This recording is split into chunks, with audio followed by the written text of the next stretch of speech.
acara lain, saya mengikuti itu ada satu statement Mas Nanu yang saya ingat betul bahwa ternyata di peraturan perundang-undangan tentang koperasi itu nggak ada kewenangan notaris membuat akta koperasi. Nah, terus bagaimana dong nanti 70.000 ini? Dan bagaimana dong selama ini kok notaris bisa membuat akta koperasi? Saya rasa Mas, kita bisa diskusikan hari ini, waktu dan tempat nanti saya serahkan ke Mas Nanu sepenuhnya. Dan tidak lupa saya perkenalkan nama lengkap Mas Nanu yaitu Yulistia Adinugraha SHMKN. Lebih akrab kita semua memanggil dengan Mas Nanu, karena akan selalu mas-mas ini sampai tua kayaknya Mas. Langsung muda terus, bersinar terus ini Mas Nanu ini, selalu shining. Seperti siang hari ini Mas, kami mohon shiningnya Mas Nanu tentang koperasi nih Mas. Monggo silahkan Mas Nanu, 70.000 koperasi merah putih seperti apa Mas Nanu? Terima kasih. Baik, terima kasih. Assalamualaikum warahmatullahi wabarakatuh. Waalaikumsalam. Selamat siang, salam sejahtera untuk kita semua. Yang terhormat dari Yayasan IRC ya, dari Mbak Yuyun. Terima kasih sudah mengundang saya Mbak. Kali ini kali kedua saya dipercaya untuk mengisi di ILC, yang terakhir udah lama banget tuh ya. Suatu kebanggaan buat saya juga karena ILC ini sangat eksis sekali saya lihat, dan semoga bisa terus berkarya kepada anggota-anggota notaris PPAT seluruh Indonesia. Lalu kedua, saya menyapa sahabat saya, rekan saya juga yang ada di Jawa Tengah, ini Mas Ramzi, ini juga Ketua Pengda di Kabupaten Pemalang, dan tentu ini insan muda yang berprestasi di Kabupaten Pemalang dan di Jawa Tengah pada umumnya. Baik, rekan-rekan semua, saya mohon izin akan mempresentasikan tentang koperasi desa. Nah, kalau ini kita langsung mengkerucut ke koperasi desa ya. Jadi beberapa waktu yang lalu saya di suatu webinar juga lebih ke kebijakan pemerintah lainnya di bidang koperasi. Sebetulnya banyak sekali ya kebijakan-kebijakan pemerintah. Namun yang ILC fokuskan pada siang hari ini adalah koperasi desa merah putih. Baik, saya langsung izin share. Seperti yang Mas Ramzi bilang, saya akan menghemat suara saya di bulan puasa ini. Jadi mungkin suara saya nggak terlalu menggelegar gitu. Rada mendayu-dayu dikit ya.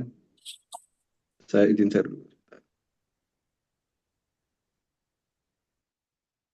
Untuk materi saya sudah share ke Mas Ramzi. Nanti rekan-rekan bisa meminta ke yang bersangkutan. Baik, rekan-rekan semua, ini pembentukan koperasi desa merah putih ya. Sebetulnya program nasional pembentukan koperasi desa merah putih itu secara resmi sudah diluncurkan. Kapan diluncurkannya? Ya sekitar bulan ini, pilot projectnya itu di Februari, Maret itu mereka sudah mencanangkan akan ada koperasi desa merah putih. Inisiatif ini apa sih tujuannya? Ya tentu memperkuat kabupaten mintanya seperti apa. Nah ini belum ada sinkron secara kebijakan. Itu baru mengeluarkan surat edaran nomor 1 tahun. Selain materi koperasi desa merah putih, pasti rekan-rekan di sini juga akan menanyakan bagaimana cara mungkin di AHU online-nya, bagaimana di aktanya, ya kan? Nanti di 1 jam ke depan. Sorry, Mas Ramzi, waktu saya untuk pemaparan berapa lama? Betul Mas Nanu, sampai 1 jam ke depan. Oke, baik. Nanti saya bagi ya waktunya untuk materi, terus nanti juga ada praktek di AHU online sebentar ya. Jadi itu juga titipan dari teman-teman dinas, bilang, Mas Nanu kalau pas lagi ngisi acara presentasi, tolong dong diajarkan bagaimana cara menginput AHU online untuk koperasi. Karena faktanya banyak sekali yang keliru menginput.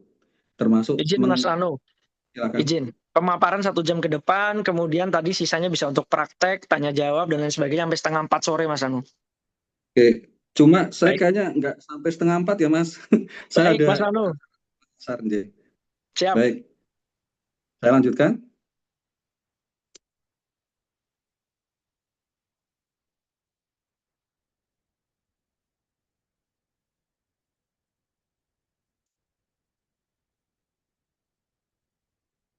Ya, sebetulnya latar belakang dari koperasi desa merah putih ini, yang pertama memang ini merupakan program nasional nih. mau menargetkan 70.000. Ini sebetulnya data lama ya. Kalau teman-teman browsing sekarang nih, coba aja browsing ya, Koperasi Desa Merah Putih. Di situ hari ini tulisannya sudah 80.000. Jadi pemerintah sudah menaikkan dari 70.000 ke 80.000 nih. Nah, 80.000 itu tersebar di seluruh Indonesia. Coba aja rekan-rekan yang ada di daerah main ke Bapermades atau nggak tahu di tempat teman-teman mungkin bisa di Spermades atau apa.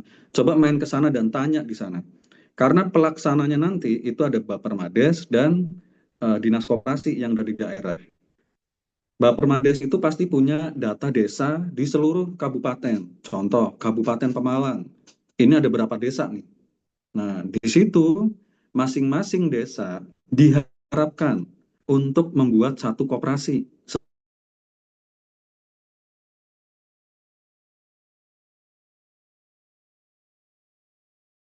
Saya akan share timeline-nya ya, bagaimana itu akan terbentuk. Latar belakang apa lagi yang kenapa pemerintah akan membuat koperasi desa, yaitu tentang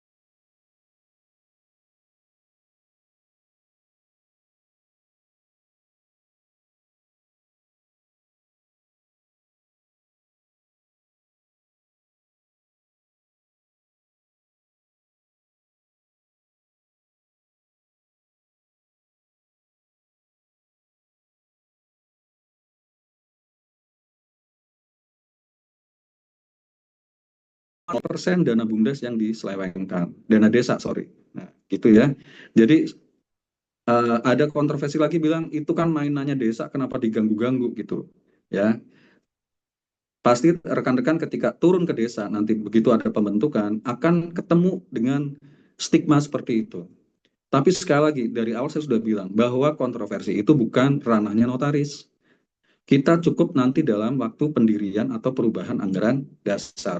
Kalau ada kontroversi silahkan ke pemerintah desa atau di pemerintah kabupaten saja.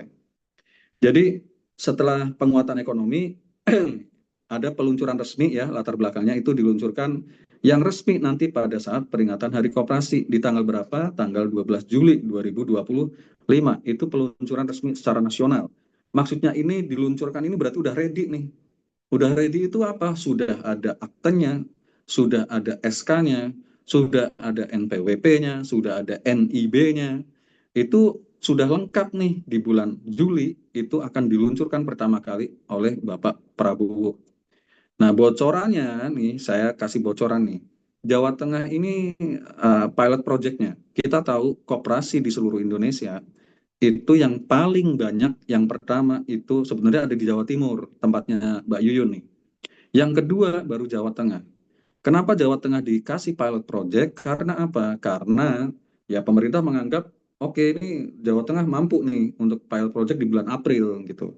Jadi April itu target dari pemerintah atau dinas koperasi provinsi itu 1.000 koperasi yang akan berdiri di desa-desa seluruh Jawa Tengah. Dasar hukumnya apa? Yang pertama, ya, Surat Edaran Menteri Koperasi Nomor 1 Tahun 2025. Ini menjadi landasan hukum utama program. Nah, landasan ini, surat edaran ini nanti kita bahas juga isinya itu apa. Kita kembali lagi juga tentang hierarki peraturan perundangan di Indonesia ya. Surat edaran itu apakah produk hukum atau tidak. Nah, ini Mas Moderator pasti tahu nih. SE itu produk hukum atau tidak. Karena apa? Ada kontroversi lagi di surat edaran ini. Beberapa pemerhati koperasi bilang itu surat edaran keluar tapi tidak sesuai dengan visi misi koperasi. Nah, ini nanti saya buka nih apa poin-poinnya. Tanggal ditetapkan surat edaran itu resmi diberlakukan pada tanggal 18 Maret 2025. Ditujukan ke siapa saja? Seluruh pemerintah desa, seluruh pemerintah daerah di seluruh Indonesia.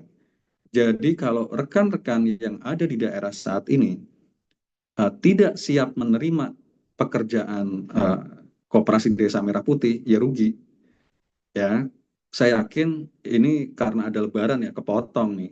Seandainya ini berjalan di bulan efektif, harusnya minggu-minggu ini atau minggu depan sudah mulai berjalan. Cuma karena kepotong, akhirnya di bulan April itu baru dijalankan. Tahapan pembentukannya gimana ya rekan-rekan? Dilaksanakan dari Maret hingga Juni 2025 di seluruh desa target. Maksudnya desa target apa? Sebetulnya pemerintah itu sudah punya target-target desa yang, oh ini potensial nih dibuat koperasi desa.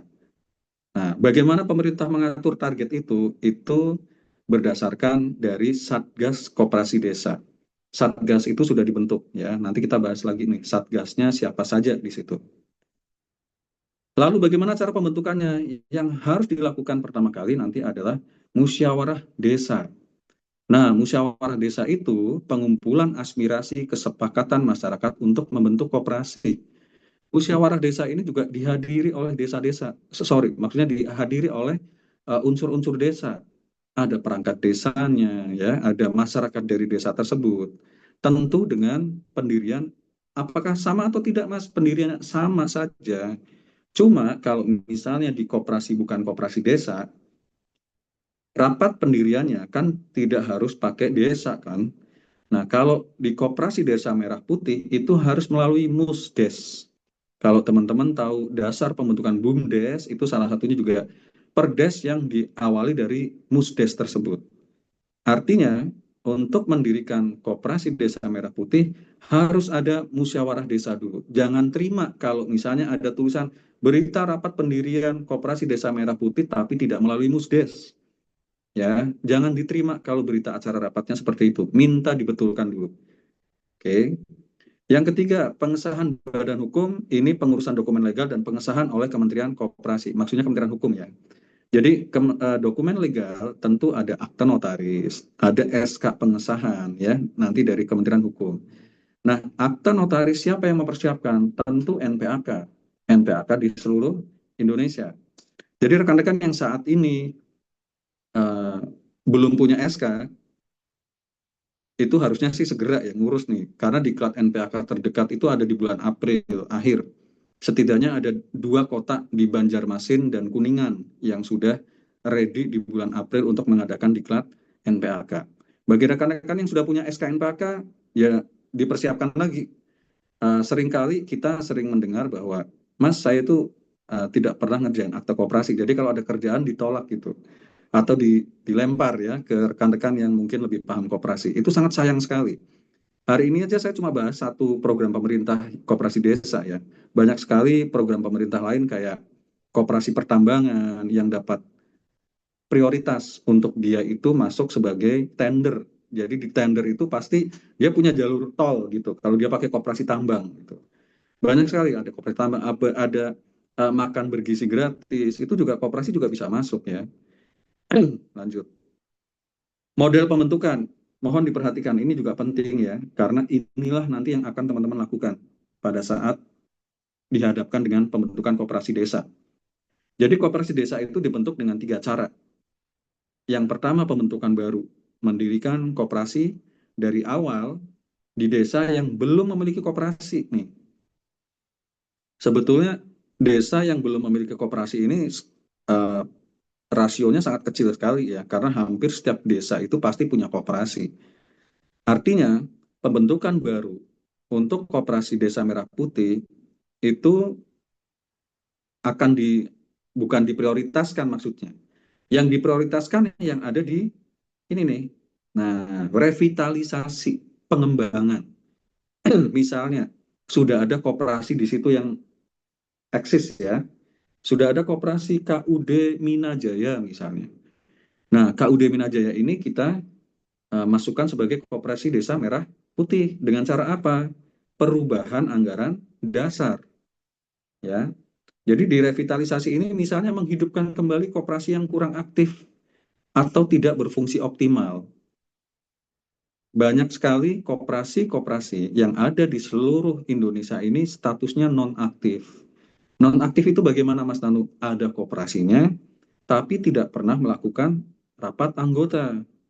Ya, tidak pernah laporan kepada siapa? Kepada dinas. Oke.